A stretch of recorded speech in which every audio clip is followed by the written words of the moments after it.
எல்லாருக்கும் இன்றைக்கி என்ன பார்க்க போகிறோன்னா பூரி கிழங்கு தான் பார்க்க போகிறோம். எந்த இதுவும் அரைச்சி ஊற்றாமல் கடலை மாவு கரைச்சி ஊற்றி எப்படி சிம்பிளாக வைக்கிறதுன்னு பார்க்கலாம். அதுக்கு ஃபஸ்ட்டு ஒரு பெரிய சைஸ் வெங்காயத்தை நல்லா நீல வாக்கில் கட் பண்ணிக்கணும். அப்புறம் ஒரு சின்ன சைஸ் தக்காளி அது நல்லா கட் பண்ணிவிட்டு, அப்புறம் ஒரு பச்சை மிளகா அது இந்த மாதிரி கட் பண்ணிடணும்.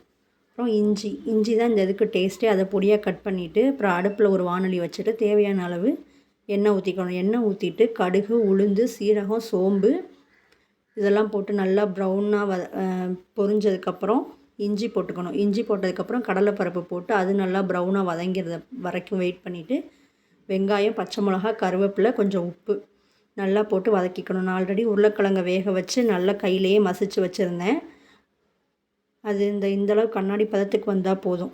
வந்ததுக்கப்புறம் தான் தக்காளி போடணும். தக்காளி போட்டு லைட்டாக மஞ்சள் பொடி போட்டு கரைச்சி வச்சுருந்த கடலை மாவை ஊற்றி நல்லா கொதிக்க விடணும். கொதிக்க விட்டதுக்கப்புறம் உருளைக்கிழங்க போடணும். என் தங்கச்சி மாதிரி கீழெலாம் சிந்தாதீங்க. அதுக்கப்புறம் எங்கள் அப்பா சைட்லேயே நல்லா பூரிக்கு தேய்ச்சிட்டு இருந்தாங்க. நல்லா ரவுண்டாக அழகாக தேய்ப்பார் எங்கள் அப்பா.